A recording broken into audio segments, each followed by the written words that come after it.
I've never had this kind of flavored of egg before, so I'm excited to try out a new recipe, if I can crack it.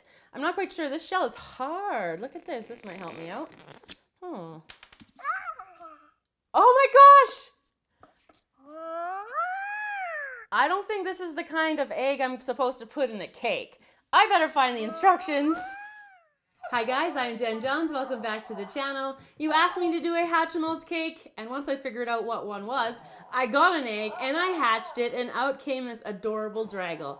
Him and I have been having a little trouble getting to know each other because I don't understand what in the world I'm supposed to do. He's happy, he's sad, he's burping, he's hiccuping. I don't quite know. He likes to fly, he doesn't like to fly, he's scared. Anyways, so I've got the Draggle hanging out with me today, and I'm going to be showing you guys how to turn him into a cake. So the whole part of the Hatchimals is that they hatch out of the cake. So here I have the Hatchimal hatching out, and I've got the cake in pieces all over the cake board here. I hope you guys are going to enjoy this tutorial. Shh, I'm trying to do my introduction. I hope you guys are going to enjoy this tutorial, so let's get started. Can you please be quiet? Let's just get started.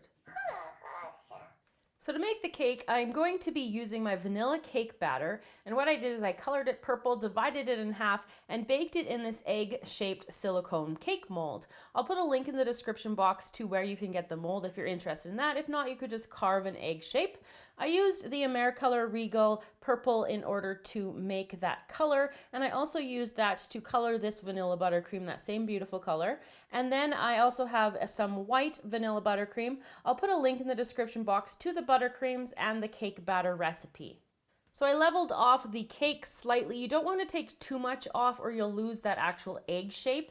And you can fill in any gaps that you end up with additional buttercream. If you want to use purple, you can in here, but I wanted kind of the pop of the white coming through. So I just got it in my piping bag, and I'm just going to smooth it on with my spatula.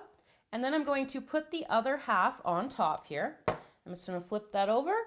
And then I'm going to fill in these gaps with a little bit of additional buttercream like this, and use your spatula to smooth that on. And then I'm going to pop it into the fridge, or into the freezer actually, because I want it to be solidified in order to be able to cut the top off the egg. Once you have the egg frozen solid together, what I'm going to do is take a knife, and I'm just going to follow those little basically they're like decoration lines from the cake mold, and the cake will be quite hard to cut into. But what I'm going to do is just go around this side, and then I'm going to flip it over, and I'm going to do the exact same thing on the other side.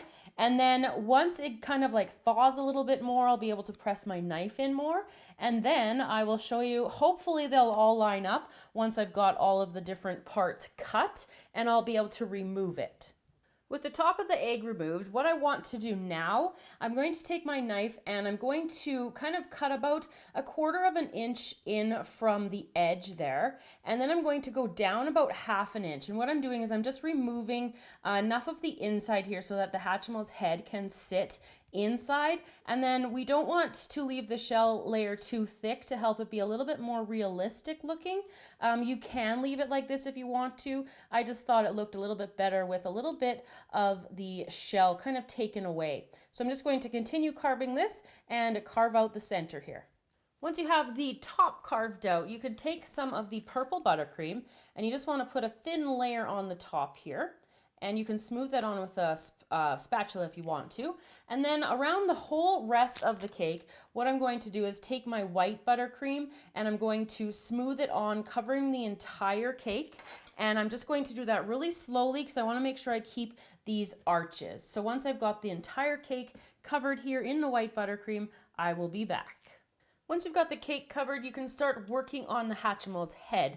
So what I have here is 6 pieces of Rice Krispie treats. You can use plain or these rainbow ones like I did. And what you want to do is you just want to kind of form them into a ball. So I'm just pressing them together like this, and you just want to kind of keep working them.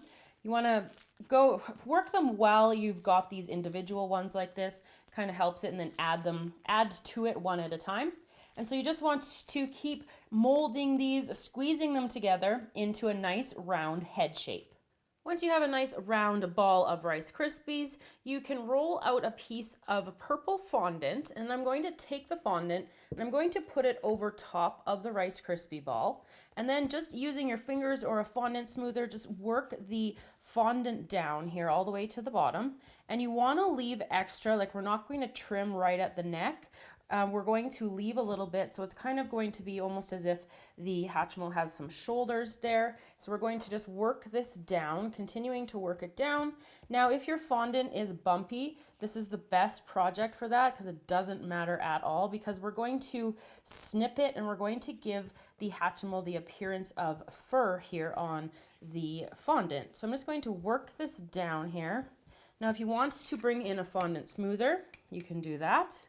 And then once I get down to this bottom part here, I do want to start pressing under and just kind of pressing into there because I want the round part of the head, but I don't want to cut off anything at the bottom.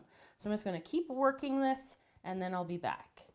Once the fondant is worked down, you can take a circle cutter or you can just freehand cut it, but I'm using the circle cutter that is roughly the same size as the little indentation I did at the top of the cake in order for the head to fit. So it just kind of makes your job a little bit easier if you use one that you already know is going to be the right size. And then taking a pair of small scissors, in order to give the appearance of like fur or hair, what I'm going to do is just snip away at the whole entire head. Yep, you're gonna be here a while. Once you've got the head finished, what we can do now is work on the eyes. So I've got 3 different colors of fondant laid out, and I have a large oval cutter, which I'm going to use on the white. And I'm going to, you want to roll your fondant out quite thinly because you don't want your eye to be too like bulgy. The Hatchimal does have a little bit of a bulge to the eye, but you don't want it to look, kind of looks weird when you get it too bulgy. So you just want to kind of layer them on top of here like that. You can touch it down with your finger. If it's not sticking, you can use a little bit of water. And then I just reshaped an end of a tip that I never use and to cut out the smallest oval because I didn't have a cutter that would cut out that small. So I'm just stacking that on again. And then I'm going to take a teeny tiny piece of this white fondant and I'm just going to roll it in between my fingers and then press it on to kind of like that little highlighter, that little sparkle idea to the eye. So I'm going to repeat that and then we're going to let them dry a little bit and then attach them to the head. Got a little round piece of fondant here, rolling it out for the beak. So press the larger part down onto the table. And then I'm taking a fondant tool, just kind of rock it back and forth over the top. I want to separate the top of the beak to the bottom of the beak here, going like this. And then you want to kind of just take your fingers and just pinch the beak out here. Just make it a little bit narrower and almost pointier at the top than it is at the bottom. You can continue to, like, if you accidentally fill that in, you can continue to just move that little space there. And then just kind of, you just want to play with it till you get a little bit of a point to both of them. And then taking a sharp fondant tool, you want to just poke a little spot on either side where it's going to be the little nostrils. With some more blue fondant, I'm going to make the spikes that go on the back of the Draggle. So you just want to start out kind of like just get a general shape. So I'm just pinching the fondant and then kind of squeezing it back together. Then you can continue to use your fingers if you want to, or you can switch to fondant tools, and it's going to stretch out and get longer as you mold it. So you just want to go like slower than, speed, trying to take your time and get that shape to those different little humps here. And you can like just press fondant tools in to get a little bit more definition. And I'm just going to continue to work this away. And then once you've got it worked out, you want to let it dry very slightly because you still want to be able to move this one because you want to shape it around the Draggle's head. If you work quickly enough when you are working on the fondant accents, you should be able to apply the fondant to the head of the Hatchimal quite easily. I've got a little water here beside me in case I need it. So I've got the little spikes on the back there.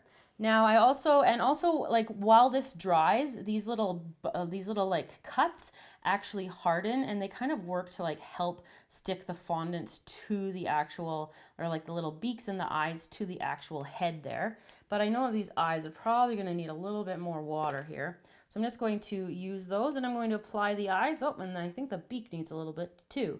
So So we'll get that back on there. You can also, if that happens, what you can do is you can also put like a little tiny piece of spaghetti or a little toothpick, and that helps to keep things in place as well. So I'm going to let this guy dry with both of his eyes, and then we're going to do the fun part, splatter the cake. So what we're going to do now is the splatter part. Now what I've done to get the colors, I tried to match them as close as I could to the actual Draggle egg. Now I just melted some candy melts and I thinned it out with coconut oil. So you can see that it's really, really, really runny. You could also use just like regular coloring if you want to, but I didn't want to risk it running on my buttercream. So you just take your thumb and then flick it onto the cake here. So you want to make sure you've got your area covered and that you've got it, because it's going to go everywhere. It's kind of hard to control what you're doing here, as you can tell. Switch colors, do a bunch of the different little looks here. You can turn and rotate, and you also want to make sure that you do the top as well. Now I did, when I was practicing, I had a little bit of difficulty trying to get the extra, like the nice big little balls there. So what I did is I took my fondant tool and then I kind of cheated. I did a couple of these like randomly. You don't want to do them too neatly. You want to make sure that they stay nice and sporadic. So go around and cover the entire egg in this splatter paint. Once we're finished splatter covering the two parts of the cake, we can take our head, which is hopefully a little bit dry, and we can just slide it into place. Now I'm going to slice out a piece of this so you guys can see the finished product. So there you go, everybody, how to make a Hatchimals cake. I hope you enjoyed this tutorial today. I need to get used to understanding what, we have a lot of work to do, don't we, Hatchimal here? And I need a Hatchimal's name. What should I name him? Leave your idea in the comments. Thank you guys so much for watching. I hope you enjoyed the tutorial, and I hope you can hear me because somebody is just not being quiet. Like, shouldn't it be nap time by now? I think it's nap time. Thanks you guys for watching. See you all again next time.